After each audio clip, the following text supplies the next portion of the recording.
Mesdames et messieurs, bonjour, bienvenue à toutes et à tous sur l'heure de la révélation. Aujourd'hui, le titre de notre message sera « Et ils vinrent à Mara ». Et ils vinrent à Mara.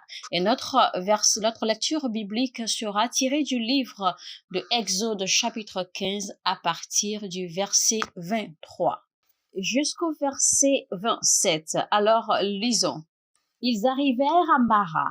Mais ils ne purent pas boire de l'eau de Mara parce qu'elle était amère. C'est pourquoi ce lieu fut appelé Mara. Le peuple murmura contre Moïse en disant « Que boirons-nous » Moïse cria à l'Éternel et l'Éternel lui indiqua un bois qu'il jeta dans l'eau et l'eau devint douce. Ce fut là que l'Éternel donna au peuple les lois et des ordonnances, et ce fut là qu'il le mit à l'épreuve.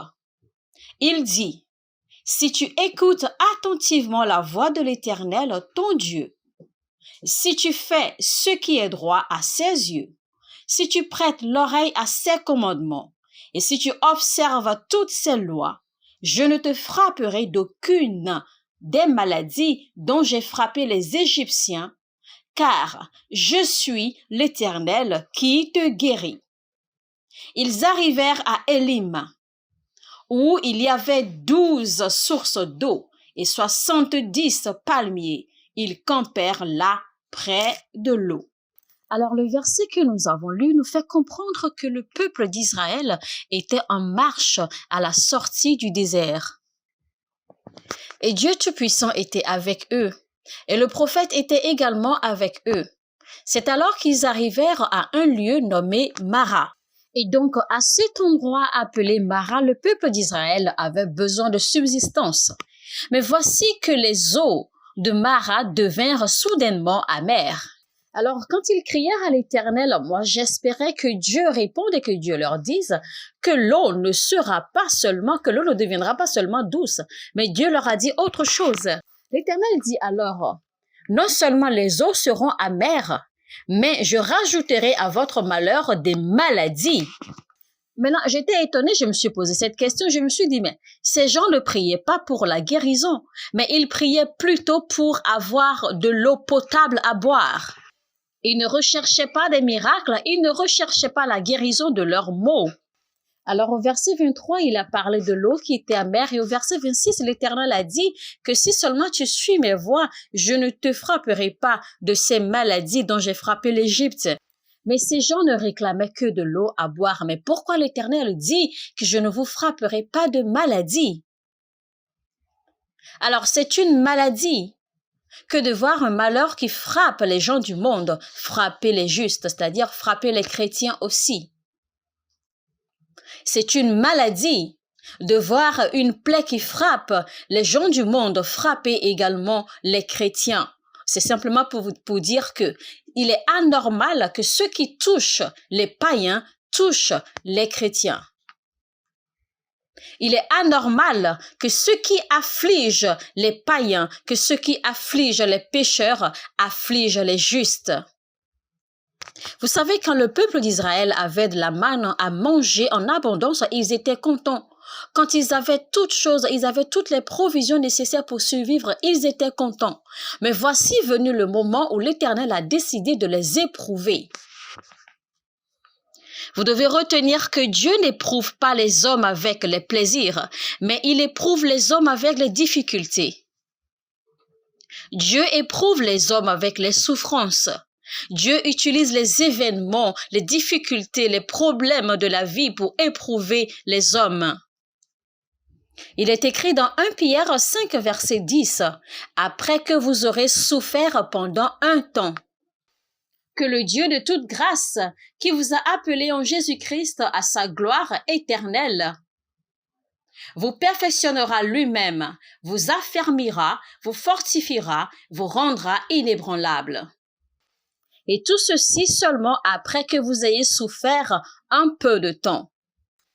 Et la Bible nous dit dans Hébreux 5, verset 8, que Jésus-Christ, bien qu'il fût fils de Dieu, a appris par l'obéissance, par les choses qu'il a souffert. Donc Jésus-Christ, en fait, a appris des leçons, des difficultés, des choses qu'il a dû souffrir sur la terre.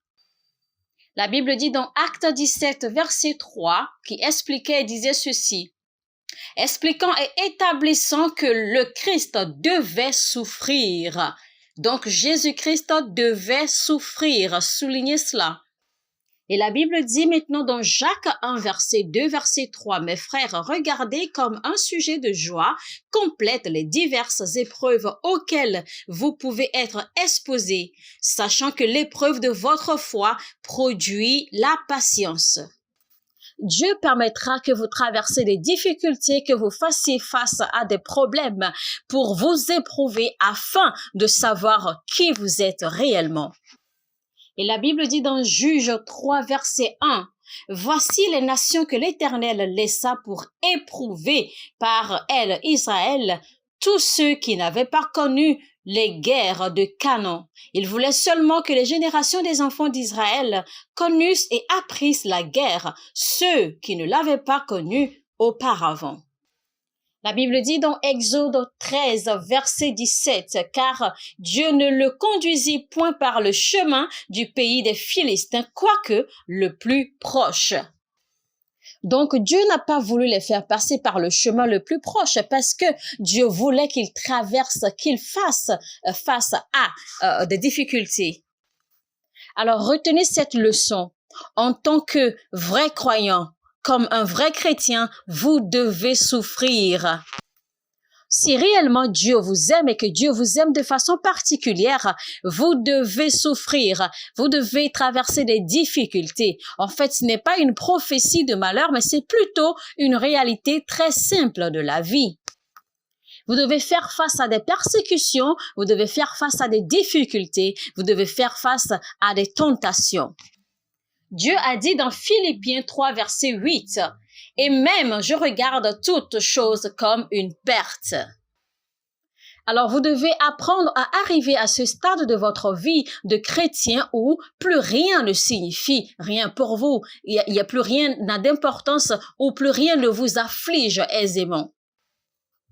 La Bible parle de Moïse dans Hébreux 11, verset 25. Il dit: « Aimant mieux être maltraité avec le peuple de Dieu que d'avoir pour un temps la jouissance du péché. » Quand l'Éternel s'adressa à Paul dans Acte 9, verset 16, il dit: « Et je lui montrerai tout ce qu'il doit souffrir pour mon nom. » Alors, chers amis, vous devez savoir que quiconque qui décide de suivre ce Dieu doit être aussi prêt à faire face aux persécutions. En ce temps-là, le peuple d'Israël vint à ce lieu qu'on appelait Mara. Mais Mara aujourd'hui est un processus, ce n'est plus le nom d'un lieu, mais c'est plutôt un processus à suivre. Dans les anciens temps, Mara était un lieu géographique, mais aujourd'hui, Mara est une condition de vie. Quand Dieu s'engage dans la vie de quelqu'un, quand Dieu s'engage dans le destin de quelqu'un, il doit faire passer ce dernier par un processus de turbulence. Un processus dans les difficultés, un processus face aux tentations, un processus face aux tribulations de la vie. Job parlait dans Job chapitre 23 verset 10, il dit: « Il sait néanmoins quelle voie j'ai suivie, et s'il m'éprouvait, je sortirais pur comme l'or. » Il est écrit dans 2 Rois chapitre 2 verset 19, les gens s'adressaient à Élisée disant ceci: « Maître, voici que le séjour de la ville est bon. Comme le voit mon Seigneur, mais les eaux sont mauvaises et le pays est stérile. Le séjour de ce pays est plaisant.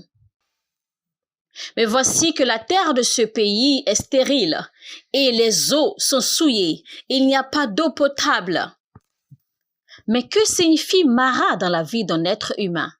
Mara, en fait, est un point, c'est ce stade où un être humain arrive dans sa vie, où il ne sait où aller, il ne sait quoi faire. Il se retrouve à un carrefour où il est coincé. Il ne sait quoi faire, il ne sait où regarder, il ne connaît ni sa gauche ni sa droite. Vous êtes qualifié pour quelque chose, mais vous ne l'avez pas. Vous savez pertinemment que vous méritez telle ou telle chose, mais vous ne l'avez pas. Ça, c'est votre Mara. Mara, c'est quand vous êtes une belle femme, mais vous n'êtes pas complète. Mara, c'est quand vous êtes talentueux, mais vous n'avez rien à démontrer. Mara, c'est quand votre apparence physique paraît parfaite. Mara, c'est quand on a l'impression que tout va bien autour de vous, que tout va bien dans votre vie, mais vous n'avez pas d'évidence, vous n'avez aucun profit à votre vie à démontrer ou à prouver. Et c'est ce que la parole de Dieu vient pour corriger dans votre vie. La Bible dit dans 2 Timothée 3, verset 16, « Toute écriture est inspirée de Dieu et utilisée pour enseigner, pour convaincre, pour corriger, pour instruire dans la justice. » Je parle comme j'ai entendu mon Père parler. Je m'exprime comme j'entends mon Père s'exprimer. Toujours dans Jean chapitre 8, il dit « Je m'exprime de la façon dont mon Père m'a enseigné. » Et au verset 29, il dit « Celui qui m'a envoyé est avec moi. Il ne m'a pas laissé seul, parce que je fais toujours ce qui lui est agréable. » La parole de Dieu est pour les riches et pour les pauvres. Il est écrit dans Marc 12, verset 37, David lui-même l'appelle Seigneur. Comment donc est-il son fils? Et une grande foule l'écoutait avec plaisir. Il n'existe pas de victoire sans combat. Le roi David n'a jamais eu de victoire sans avoir combattu. Les défis constituent les prix d'un championnat. Et quand on regarde Mara selon l'écriture que nous avons lue, nous voyons bien ce qu'ils ont traversé dans le désert, le genre de vie qu'ils vivaient dans le... Et donc ici, dans notre message, nous sommes en train de lier Mara aux situations de la vie, aux difficultés de la vie de tous les jours. Et donc, vous devez vous préparer pour entrer dans votre Mara et pour y passer aisément. Mesdames et messieurs, ce sera donc tout pour aujourd'hui. Nous espérons que ce message vous a été d'une bénédiction et qu'il vous a également encouragé. Si c'est le cas, n'hésitez surtout pas à le partager avec vos proches au maximum. Et surtout, n'oubliez pas d'activer la cloche de notification. Et sur ce, nous vous disons merci de votre soutien par votre abonnement à cette chaîne. Et on se retrouve demain, même heure, même chaîne pour la deuxième partie de ce message pour découvrir qu'est-ce que c'est que Mara, comment entrer Mara et comment traverser son Mara paisiblement.